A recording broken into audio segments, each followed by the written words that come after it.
welcome back to another episode of the Unrealized Purpose podcast. I'm here with Dalton Howell and Ari. Ari's a special guest here. He's my personal trainer for the last, 5 months now, man? I think Actually, yeah. 5 months, beginning of the year. Yeah. Right before Christmas, I think. That's wild. Yeah. Wow. Yeah. We're gonna be talking about social media, mindset, fitness. I feel like it all kind of relates to a degree. But yeah, Ari is just tell everyone about yourself, man. You definitely could do it better than I can. Okay. So a little bit about myself. Let me see. Um, I'm someone with many interests, but I like to pursue things to the fullest when I decide that I'm going to do something. So, years ago, I got into the gym, during high school and after high school, and I loved getting into fitness, but I didn't really have a strong why behind it. I knew the value behind it, but I feel like when you don't have a strong enough why, it's really easy to just go on to the next thing. So, Yeah. an example of that being through COVID, I let myself go and I got up to nearly 350 pounds. And it was at a point where it was difficult to tie my shoes, difficult to breathe, difficult to walk. And I'm in at the time being, I was in my early 20s. And I remember looking in the mirror and thinking to myself, like, I cannot continue to live like this. I was like, I feel like a 70-year-old man, and I'm definitely the size of a freight train. So I have to fix this and I have to just, get better. So my best friend is a personal trainer and a powerlifting coach, and he kind of, took me under his wing and showed me the benefits of not only going to the gym but staying consistent and being disciplined. And it was the beginning, if anything, it was the catalyst for my growth and personal development, because I knew in order to have a life that I would want to live, I have to do things I haven't done yet. And a lot of that would start with me going to the gym and learning from other people. I think Dale Carnegie has a quote about it that displays it best, which is, every man I meet is superior to me in at least one way. And for that reason, I learned. So that was something that stuck with me. In that moment, I decided to look in the mirror. I was like, I don't want to continue to look or live like this anymore. And here I am now. So, coupled with doing personal training, which I'm finishing my certification, I am finishing my certification this week. I also am a professional club caddy. I've been doing that since the age of 11. I'm 26 now. So I've grown a lot through that experience, which has been wild. And my schedule's relatively busy with growing on social media and making an effort to, at this point, revitalize masculinity in Western culture and create content around mindset, which is something I enjoy studying. Yeah, you've been crushing it on Twitter, man. Um, is there any particular platform you really enjoy posting on, creating content for? That's a great question. I think, if anything, I'm actually missing the mark by not doing YouTube and Facebook. Really? Yes. So I think I'm missing the mark by not doing YouTube and Facebook yet, but I'm incredibly grateful for my audience that I've built on Instagram. I think Twitter is a platform that, well, I guess I could break it down this way. I like Twitter. I like Instagram. I think Facebook and YouTube are up and coming. The reason I like Twitter and Instagram, though, is because they both intertwine with each other incredibly well. So what I mean by this is, you have Twitter that is short format, and you can put together long format posts if you would like, but you could do quick little one-liners that are profound and hit people and stay with them. And through that, you can create posts, right? And your posts you could use for any platform, whether it be TikTok or Instagram or Facebook or YouTube Shorts. So I think Twitter is kind of the beginning platform that you can use to branch out, especially with creative writing or copywriting. And then through that, you just build out whatever niche or brand you would like to. So personally, Instagram I've done very well with, and obviously with your help last year too, learning how to create content and go through Canva and do all things like that. But Instagram is difficult. You have to kind of peer through a lot of, at this point, saturated marketplaces with influencers and people that are constantly striving to make great content.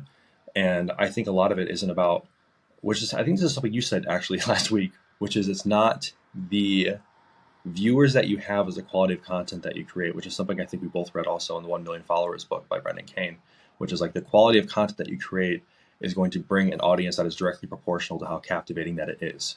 So if you have something that is incredibly shareable, that really moves people and it makes them have an emotional response, you will generate an audience behind that. So then the question becomes, how meaningful of content can I create, and how often can I create this? So it's a game of quality and quantity, and finding the balance between both, and ultimately knowing that a lot of your work's going to be pretty bad, but it's the ones that are really, really good that make it worthwhile when you actually start generating an audience and people resonate with it. So Yeah. in any particular order, I don't really have one at the moment. I definitely prioritize Instagram, but Twitter is kind of where I let a lot of thoughts just flow and move from there.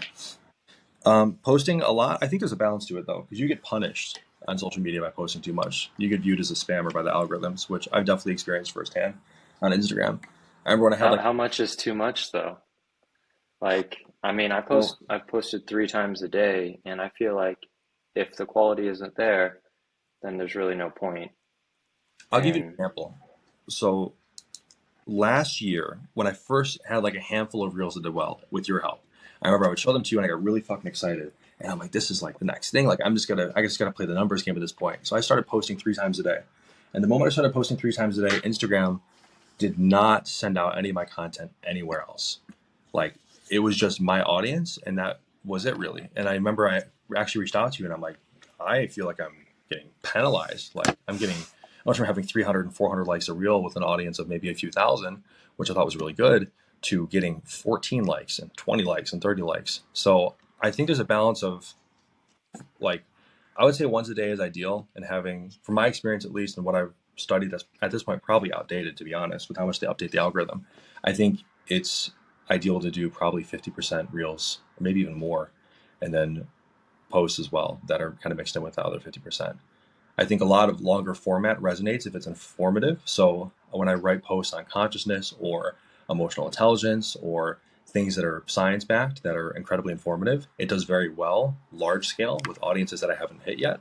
When I put together one liners that are something that resonate with somebody where they could read it and in 5 seconds it clicks and it kind of tells a story, that's something that'll get a lot more shares and bookmarks. But then reels are reaching a totally new audience.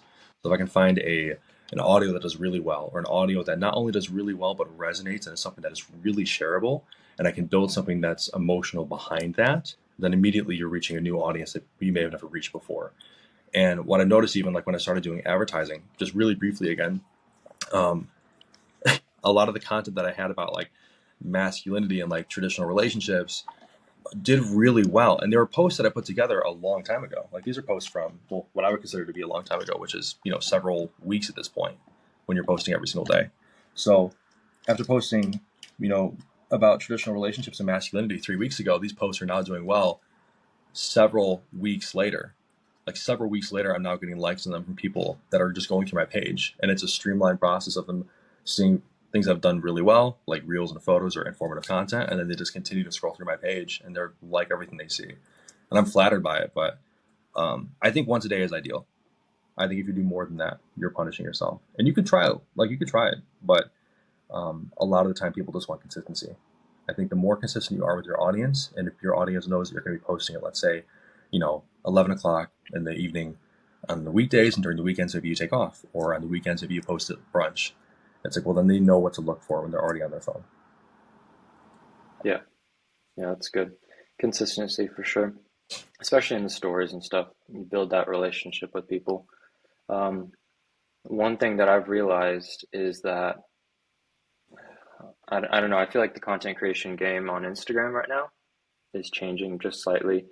And I mean, I'm around 19,000 followers, and You've grown a lot. I yeah, the what I did though was to kind of like I've got this one reel that I posted a couple days ago, about 10,000 views so far, and it was a combination of just extremely relatable content that had already performed very well on someone else's page. So I took the quote, credited them, and then I used my own video, added some effects to the video, and then posted that as a reel. And it's already had like 14 hours of watch time and stuff like that. Wow. And what I kind of like realized from this is like you can take proven content, give it your own personal branded flair, and make sure it's relatable, and then post that, and then you've already got it's almost like a silver bullet almost. So if you can do that on repeat, then right now, while there's this time period of scarcity, or I feel like there's like not as many people on social media, or at least your content doesn't go to everyone, Hmm. every single post. You kind of have to be a little bit more intentional with your content rather than shooting into space all the time, you know. That's a Um, great point, because it's at this point, it's not even the fact that there's a lack of content being created.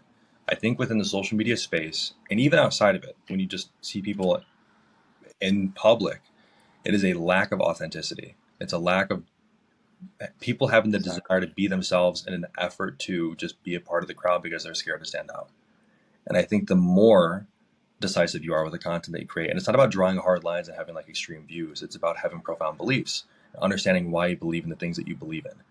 And the moment that people see that you understand your own ideologies and your own philosophies and you live how you speak, it resonates with them, even if it's something that they don't necessarily agree with. And the relatability side of it is incredibly important too, because when, as an example, you can go through your story and talk about maybe how tough of a day it is you had to go to the gym, but you still went.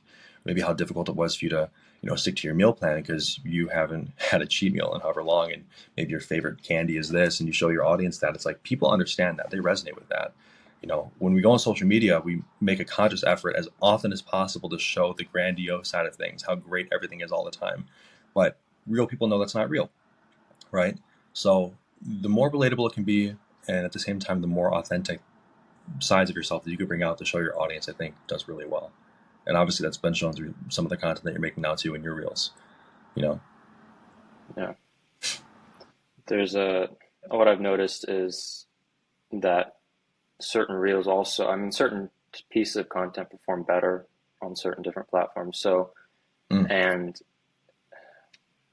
I want to say this only because I think it's a 2023 sort of thing where you have to be really intentional with your content, because the reel that did very well on my Instagram didn't do so great on TikTok or Facebook or YouTube. Like, it did all right on the rest of them.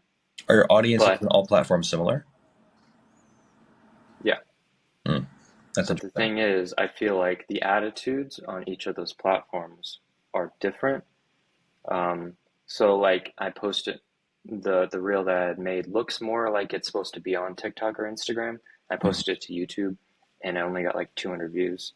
So I think if you're a little bit more intentional with your content, especially, um, I think it'll perform better. So I think what I should have done is maybe edited it a little bit differently, maybe added different types of captions and stuff like that, and it may have performed better. But anyway, that's just what I've noticed. I'm still trying to prove that different each different platform is requires a certain different type of content. So, or That's a interesting. certain variable. That's really interesting. The one last thing I did want to speak on that is something that I've noticed and observed through a lot of the content that I've absorbed and been saving and bookmarking. That's been the most captivating are things that move fast. So you can even see it in sound bites, right? Like it's gotten to the point now where our attention span, which is now essentially oil, is is so short because most people aren't disciplined within being able to pay attention to something for a long period of time that they will cut out the silence between words just so it's streamlined words one after another, right? And you see it with a lot of podcast sound bites, but it is like that's even shown through reels when there's images. You have reels now where, or a silly example of it being on TikTok, where on TikTok you have videos where you have the top half of it being something that's informative, like someone speaking, and the bottom half of it is Subway Surfer, because people are watching Subway Surfer while they're listening to something about like neuroscience, and you're like, how do we get here? And on Instagram, it's people that have reels where they have this Da Vinci, I believe it's called Da Vinci, but they have this Da Vinci breakdown with their reels where they split it into thirds, and you have three different moving reels in one reel, and it's captivating because your eyes are trying to pick up everything that's on the screen, and before you know it, you're already on to the next thing. So engagement at this point not only does it have to be something that is quality, like you mentioned, and like authentic, and it has to be intentional, but it has to be captivating enough and moving fast enough for people to genuinely want to watch. If it's boring, Yeah, and if you wouldn't want to watch it or listen to it yourself, odds are nobody else will want to either. true. How much time do you guys spend on social media a day? I think you'd be surprised in a good way. Oh yeah? Yeah. How about you, Dalton? Okay. Ooh, um, probably at least an hour and a half. That doesn't actually sound bad. So Really? Yeah. So like, but so what's your total screen time? Do you know that?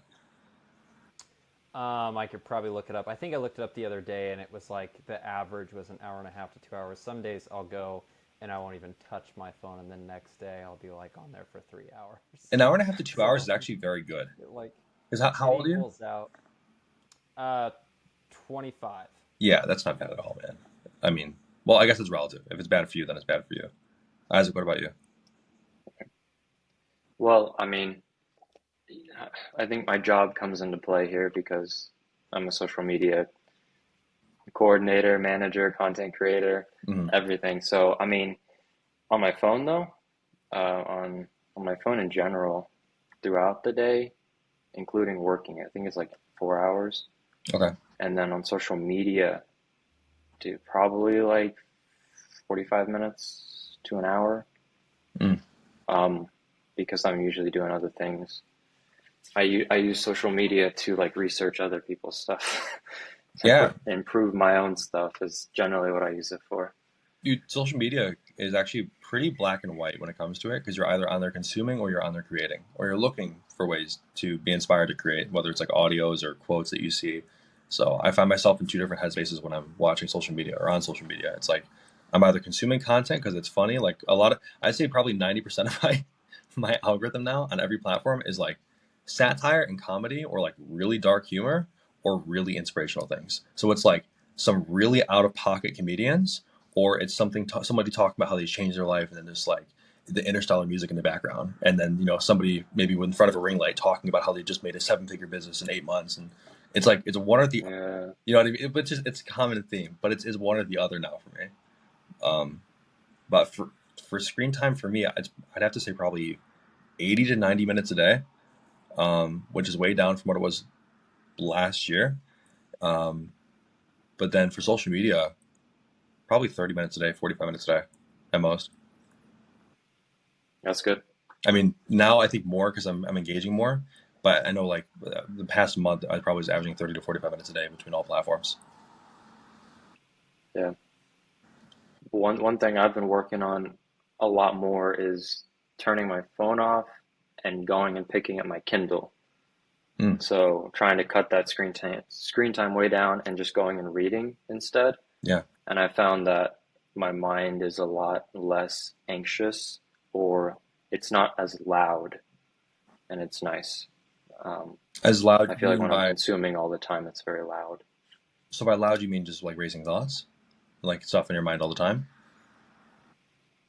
Right, right. Where, I mean, dude, if you scroll through Twitter and there's just idea after idea after idea, your mind just clutters and it's just like, all right, now I need to refocus. I need some quiet time. Mm, So I feel like when I'm in periods of that time, I try to be more conscious of that a lot more lately.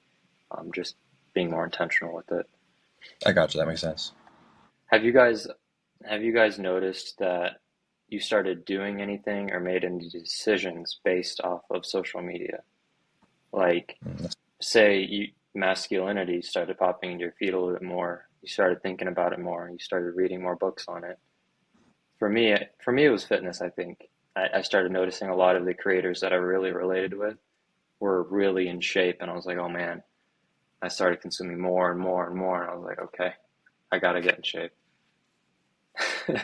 And then I started noticing all these little benefits to it, and I was like, man, there's so many benefits to it. And I think it all started because I started seeing more people being in shape and doing things that I'm working to do.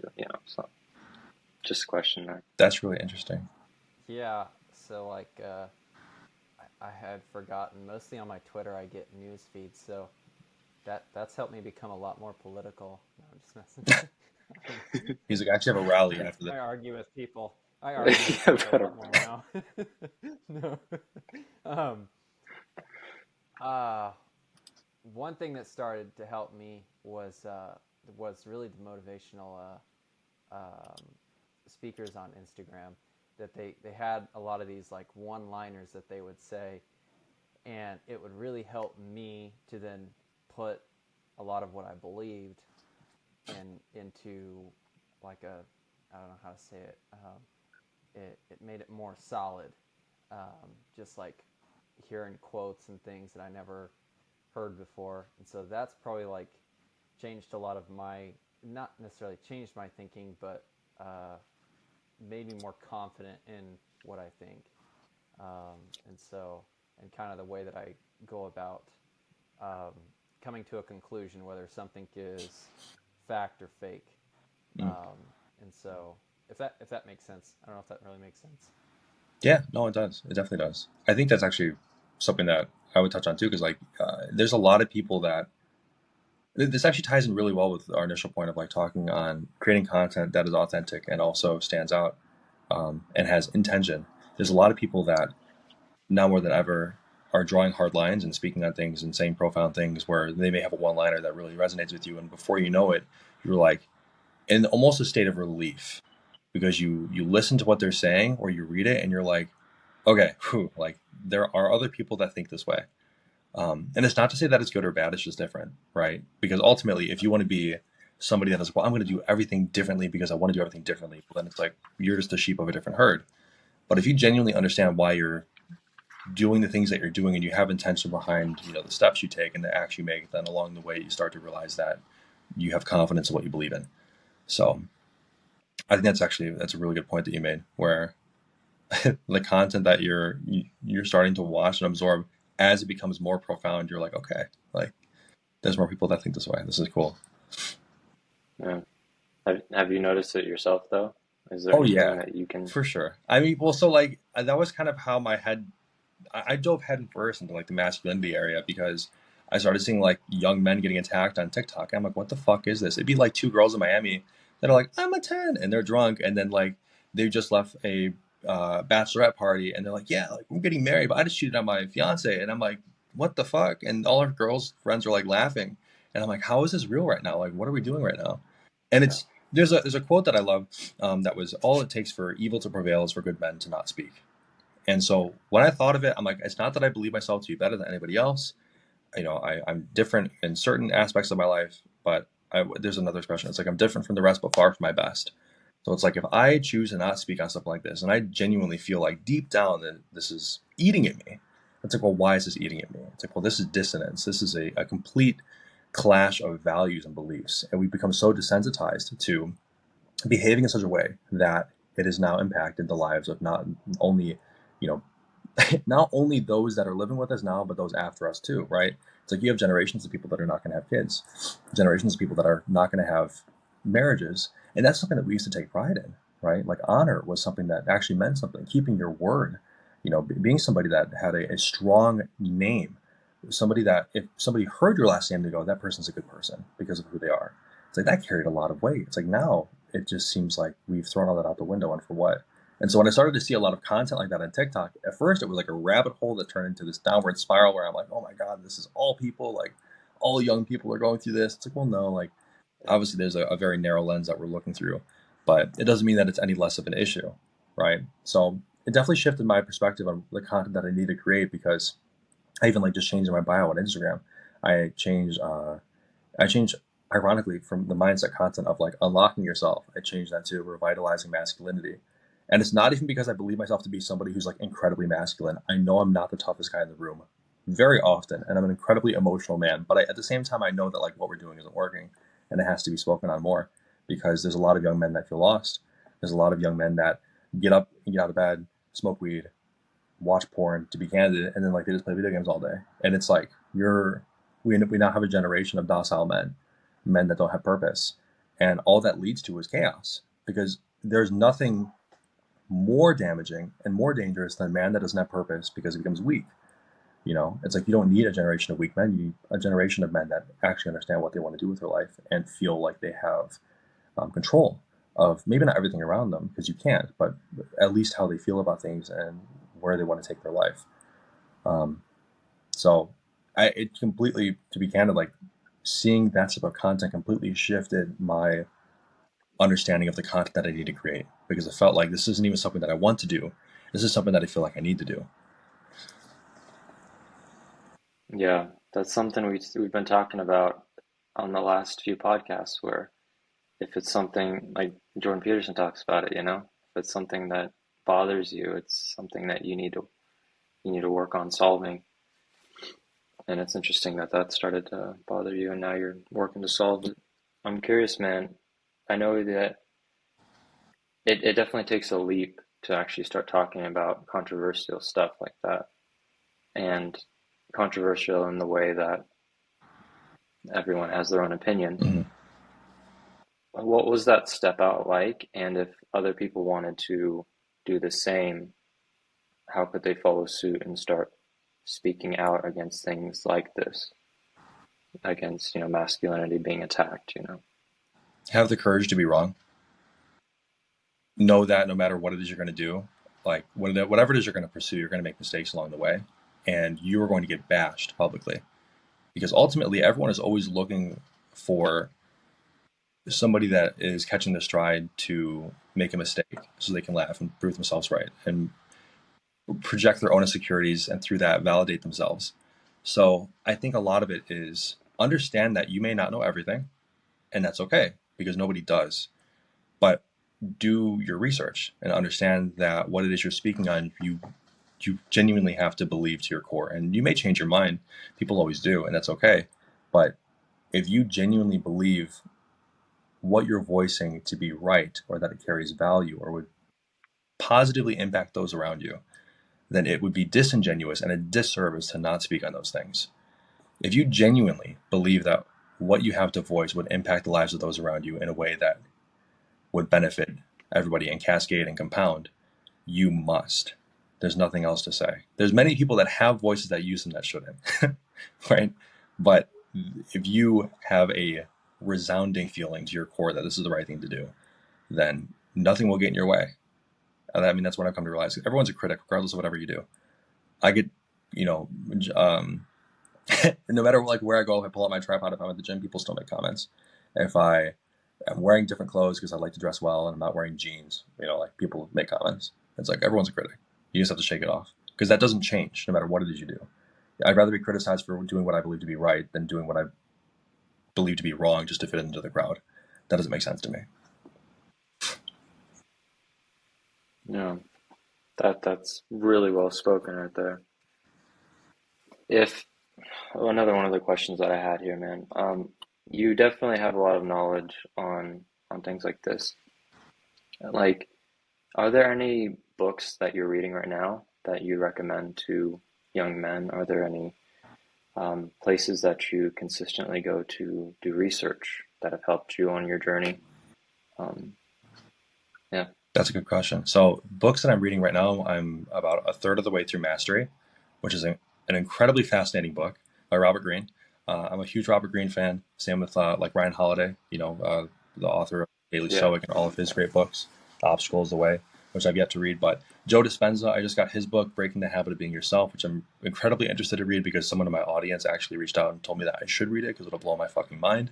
So that's next on the list. But the one book that is a staple that I constantly, or two actually, that I constantly reference and think back on, even if I don't read them, are The 15 Commitments of Conscious Leadership by Jim Dethmer, and How to Influence Friends and Win People Over. I'm fucking up that title. It's How to Make Friends and Influence People by Dale Carnegie.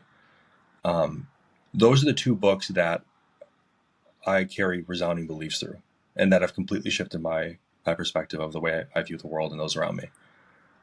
My friends think I'm crazy because every single day that I go out, I make a conscious effort to learn somebody's name. So you'll laugh at this, and I laugh at it because it is kind of funny. But like, if I go to my local Walgreens, everybody knows me, and it's like I'm not a fucking celebrity. I'm just some random dude. But I make a conscious effort to learn people's names because I know they'll remember mine, and that carries weight. People like to be remembered. There's an expression: I would rather be seen, not viewed. So that is something from both books that I've definitely made an effort to build and incorporate into my life through my values, my belief systems. The 15 Commitments of Conscious Leadership is something that most people, I don't think, have ever heard of. It was something I came across randomly. And ironically, one of the people that I caddy for, that is an executive at Athletico, the physical therapy company, they are very close with Jim Dethmer, and I have the opportunity to caddy for him this year, to meet him personally, which I'm excited for. But the book breaks down the 15 commitments of what a conscious leader is in the eyes of Jim Dethmer and his team. And the gist of it essentially is Anytime that you have the opportunity to make a change that you believe would be beneficial for not only yourself, but the world, it is an invitation to be a leader. And this is simple. Like it sounds convoluted, but it's actually quite simple. An example of this being, let's say you go to the grocery store and you're in a rush and you're like, you have your list of things you're going to buy, but on the way in, you see there's a shopping cart that is in like a handicap spot. It's like, well, that doesn't belong there. And you know it doesn't belong there, but you're in a rush. So are you going to take the time to do it? It's like, well, you don't have to. It's already there and you didn't put it there. It doesn't make you any lesser of a person by not moving it, but it does make you a better person by moving it because you believe it shouldn't be there. And then imagine you apply that to every part of your life. Imagine every single time you believe you see something that isn't where it should be, you have the invitation to change that. And again, it's not that it makes you any better of a person by having this, life of being on a pedestal. It's just you are changing the world in small ways by believing that things can be better. Everything is perfect as is, but how much better could it be if I did this? And you apply that to every part of your life. And the one key question that the author leaves with you in that book is, after every experience where you feel like frustration or confusion, let's say, you ask yourself, what can I learn from this? And it is a staple question that if you use like consistently, and I mean, silly things like, again, people probably think I'm crazy in traffic, but I'll be in traffic and someone will try to cut me off, and then naturally I'll get frustrated, and I'm like, this guy's a shitty driver. And then you hear people road rage all the time, and they're like, that guy's a dick. And it's like, I'll calm myself down in the moment. I'll be like, you know what? I'm grateful that I'm quick enough to see that this person was coming, so I didn't get in an accident. And what can I learn from this? And then immediately you're in a totally different place. And if you do that all day, by the end of your day, you're like, dude, I learned 8 different things that are small, but they add up, and I feel way better about my emotional stability and my control over myself. So those are the 2 books: How to Influence, or How to Make Friends and Influence People by Dale Carnegie, and The 15 Commitments of Conscious Leadership by Jim Dethmer. I constantly reference those all the time. Wow. Okay. I'll put those on my list, man. Thanks for sharing that. I'm currently working through Think and Grow Rich. I've never read the book Really? all the way through, but I've heard so many people. Do you have the workbook too? I've started it, but do you have the workbook as well? No, I didn't know there was a workbook. Yeah, so there's a workbook alongside it that you work through the book as you read the book, and it breaks it down like chapter by chapter and has you annotate essentially. So like it's just a way of visually and like physically working through the book and putting things into writing as you're reading them. It's pretty interesting. I have mine from like years ago. I think it was 19. I probably still have the notes somewhere. I probably should find it actually, because I'd imagine there's a lot of things I wrote in there that I probably don't believe in anymore, or like was trying to work through. I can find that. That'd be interesting. Okay. Yeah, I'll have to look for that. I've honestly just been highlighting a whole bunch, personally, highlighting and taking notes. So, one thing I've noticed though is the word obsessed, mentioned so many times, and I know Behavior Hack, that's his thing. So I sent him a DM. I was like, hey, I keep noticing all this stuff. He's like, yeah, I'm onto something, man. So I thought that was kind of funny. But yeah, I know you wanted, one of the things that you mentioned talking about was mindset and the difference between first and second place. We discussed that briefly before the episode. Yeah, I think it'd be cool to touch on that a little bit. I think you had mentioned that the difference between the person that is in first place and the person that's second is that the first place person was the one that rehearsed it in their mind 1,000 times. Yeah. So it's surreal. So like when you watch professional athletes or performers, let's say, a lot of the time, and even commentators, announcers, they see this too, because they'll call it out. They'll say this person's on fire, right? But what it really is it's a state of flow. They are completely uninterruptible in this place. And the only way that they're able to get there is because it is so well rehearsed beforehand. It is just like another rehearsal. So to us, the person that's viewing them, we think this is surreal. We're like, this man is a fucking superstar, right? In which case they are. But the only reason they're able to have the success that they have in that moment is because it has been rehearsed hundreds, if not thousands, if not tens of thousands of times before. Robert Greene talks about this in the book Mastery, that when people pursue excellence and they go from this journey of being an apprentice to the master, which is roughly 10,000 hours, right? That's the staple line that we use as a point of reference. When you get to the point of becoming a master, your tool, no matter what profession or art you are in, becomes an extension of the human body. That is, it is indistinguishable, if you will, right? So as a golfer, your golf club becomes a part of you. As a basketball player, it's the ball.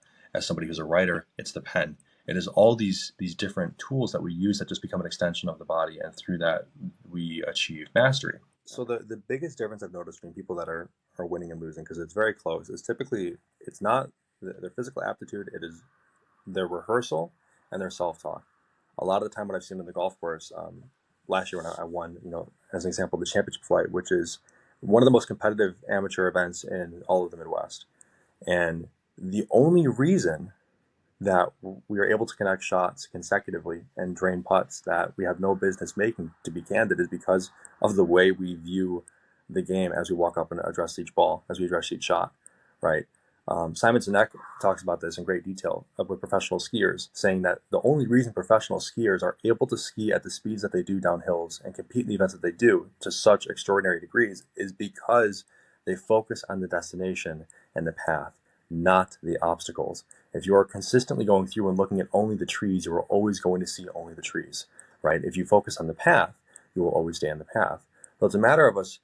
When people ask me like the distance to a hole, right, or distance to a shot, I'll tell them the number, and then I'll break it down and tell them where we need to hit the ball. I will not tell them any obstacle in between. If there's sand, if there's water, they're like, what's it to the water? And I'm like, I don't see water. And they'll laugh, and they'll be like, no, really? And I'm like, why does it matter? This is not going to come into play at all, ever. The trap isn't going to come into play. The water will not come into play. I'm only going to give you a number to where we need to hit the ball, and then we execute. And that's oftentimes the difference. It's what we have in our realm of sight. And when you have an athlete or a musician or anybody that gets into a state of flow and performs, they only see the path. That's the biggest difference. And shown through fitness too. When you have, again, professional athletes or powerlifters or people within CrossFit or people within strongman, when you see people that are performing these extraordinary feats of strength or speed, it's not only because it is rehearsed, but because they have gotten themselves there mentally. So when you go to the gym, I mean, I'm sure there's days that you don't want to go. Everyone has that, right? But then the days that you go, Right. and you actually get into a flow-like state where everything seems seamless. And it's not that it's easy. It's just that you're prepared to do it. You're ready to do it. Like it's almost like second nature, right? Like the mind-muscle connection. As you grab the weight, it feels good. Like you are addressing the weight. You're prepared for the weight. As you're going through the movements, you can feel the muscles contracting. You can feel yourself bracing and setting up properly. It's all those small things that begin to add up that make the biggest difference over an extended period of time. And that only comes faster and occurs more as you continue to do it more. It's this vicious paradoxical cycle of as you rehearse more, you get better at it. And as you get better at it, you rehearse more. Right. Yeah. I mean, definitely. I think, I think there's only like one day a week that I'm motivated to go to the gym, What? anyways. All the rest is just like habit, almost. Um, yeah. I mean, yeah. I definitely noticed the flow that you do get into. I mean, I'm still working. I'm still working into that again now that I go with. I mean, dude, the gym. It was me, Maddie, my Mm-hmm. brother, um, two cousins, a friend I used to work with.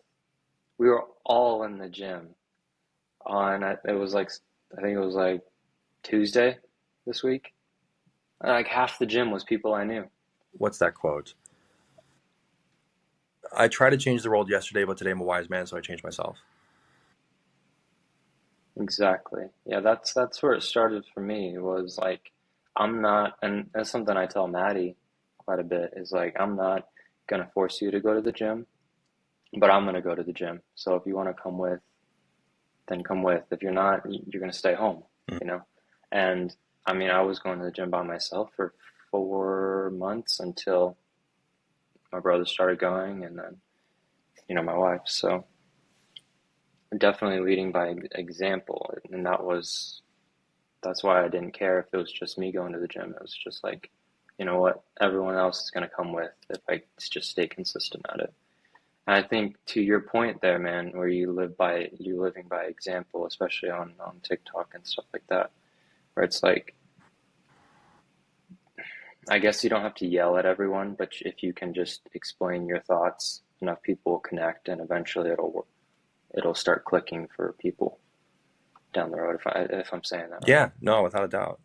A lot of the time, people know what the next step is, regardless of whatever it is. A lot of the time, people know what it is. If I ask somebody what they're going to do the next 15 minutes, and they really thought about it, they could put something together that makes sense, that moves them forward.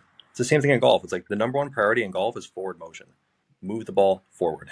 So it's like the same rule applies in life, but when we make decisions that deviate from what we believe we need to do, we feel guilt, we feel shame, we feel regret, and that compounds, right? So I'm sure there were days even that like you're like, hey, Maddie, I'm going to go to the gym, whether you want to or not. I'm not going to force you, but I'm going to go. And the days that she decided to not go, I guarantee you she had miserable evenings because she's sitting there on the couch doing whatever, and it doesn't make her feel good because she knows what she should be doing. And should's a dangerous word, but it's that she knows what the better decision is to make. And the more that we align ourselves with those decisions across the board, the more it compounds. And we're all creatures of habit. We are animals, right? So the more that you can tailor those 15 minutes and really decide to be decisive as to what you're going to do that is going to ultimately benefit you the most, the more successful you will be in any facet of life. And you've seen it, right? How much weight have you lost now? 26 Yeah, pounds. like that's like go to the gym. Next time you go, pick up a 25-pound weight and then just like put it next to your stomach. I mean, seriously, because it's like, holy shit, I lost this much, and you carry it around almost like a purse of pride. That you're like, dude, that's not on me anymore. You know, I'm serious. Dude. So when I lost 45 pounds the first time, I picked up a 45-pound plate, and I'm like, oh my god, I was fat as fuck. And then when I lost like 80 pounds, I like had 80 pounds in the bar, and I'm like, this is crazy. I'm like, I had this on me. And so when you really start to understand how much the weight actually is that you're losing or gaining if you're trying to gain weight, it's nothing shy of a great accomplishment because it genuinely takes effort. And the gym is one of the most fair places in the world because you get out directly what you put in. There is no like, yeah, it compounds, sure, but you have to go. You cannot just pretend that you're going to go to the gym and see the results. You cannot reap the rewards of something that you did not, plant or work hard towards to begin with. So, I mean, between you and Maddie, I think I was talking about it yesterday, super hyped up in my Instagram story because you both can, as a couple, have lost, 46 pounds? And that's remarkable. Yeah. That's a lot of weight to lose, especially when now more than ever, convenience of food is so easy. If you want something, from any store, you can just get a DoorDash to your house. And if you and Maddie, God bless, make enough money, you guys could just have it fed to you too. Like you could get your DoorDash driver to feed you your food if you have enough money. So it's like it's so easy to succumb to convenience. And when you start to make choices that deviate from convenience, and it's you realizing that I'm doing this for me, not because it's easier, everything changes, especially in the gym. Yeah. I think accountability, though, was the biggest thing for me at the beginning. Accountability until my mindset shifted about the gym. And then I was able to start not needing the accountability as much. You know what's funny too? And that's when the funny part about that is, and I'm the same way, right? Like I have a coach because there's days I don't want to go, but I'm like, I think to myself, it's almost like with my therapist too.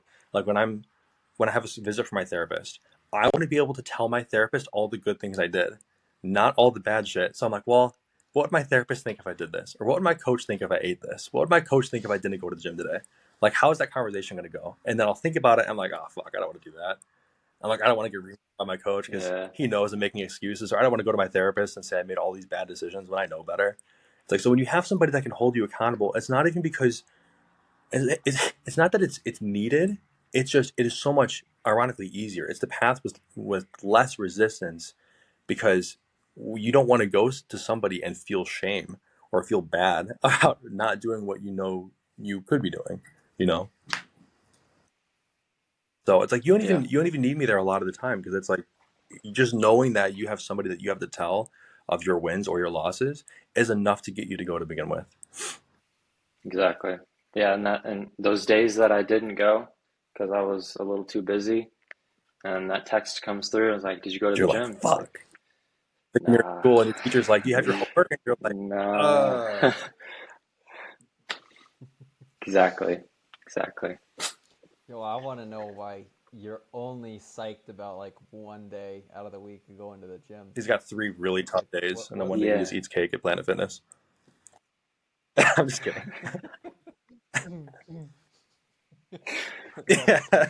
It's the pizza day at Planet Fitness. Yeah, dude, I was about to say that. They have a pizza day or something. I've seen a sign on the wall. It said something Have you about ever pizza seen day. Alex Hormozy's marketing breakdown of Planet Fitness? You, Yeah, I if think you so. haven't, It's or if you or Dalton haven't, it is 100% worth the watch because it's genius. It's so genius. Like it goes to show. I think I literally watched it like a week ago, Yeah, where it's actually, like it's the thinking only about it. Yeah. the 3 things that you need in a gym are heavy weights, chalk, and you have to be able to make noise. And those are the 3 things you can't do at Planet Fitness, right? So it's like no judgment, like no shame, and then like they'll celebrate you being a member with pizza, and they count on people just not going and just retaining their $10 a month. And that's a lot of the time what happens. So like you'll notice this too. Like let's say you and Maddie move, or you and Maddie are like, let's go to a different gym. If you went to a more intense, more serious gym, you would achieve your results that you would desire faster because of the environment that you're in. And it's shown a lot through like even when I go and train at commercial gyms versus going to the gym that I showed you today, right? When I was posting on my story from Surge, the community that you are around is going to directly impact your results because of what it is they're doing. So if you're, there's the expression, if you're the smartest person in the room, you're in the wrong room. If you're the strongest person in the gym, you're in the wrong gym too. So it gets to a point where eventually you'll want to be around more competitive people because the results that you're getting no longer are the ones that you want, or it's not good enough. You're like, well, fuck, I could be doing this. I could be doing better. And then you want to change even more for the better. Yeah. Surprisingly, though, I am not the strongest person in the gym. I've seen some Captain Americas walking through the gym, so at Planet Fitness, surprisingly, I don't know why they don't go to a different gym, but Uh, they go to Planet Fitness. You know, maybe it's the it pizza could be day. the pizza day. I mean, that's a steal. You're basically getting your money back if you actually eat the full pizza. If people want to reach out to you about your coaching or just to straight up talk, what's the best place to find you? Probably Instagram. I mean, I have a link through my Instagram that takes people to different avenues of my content, whether it be TikTok or Medium, which I was writing on during the winter for like longer format writing. But Instagram DMs are great. I respond to everybody that makes a conscious effort to ask something that may help them, or if they're just genuinely curious. That was even like prevalent through when my video went viral and got like 6 million views. I responded to every single DM. It took me a long time, but I did. So it's important to me that people make progress and grow, and I'm always flattered when somebody looks to me for some sort of guidance in some way, whether it's in or out of the gym. Um, so yeah, just Instagram DMs. I'd love to be able to connect more people and help more people. But anyways, thanks for coming on, man. No, thank you. And Dalton, it was a pleasure to meet you, brother. Thanks, I appreciate it. Pleasure to meet you. Awesome, guys. Have a good day.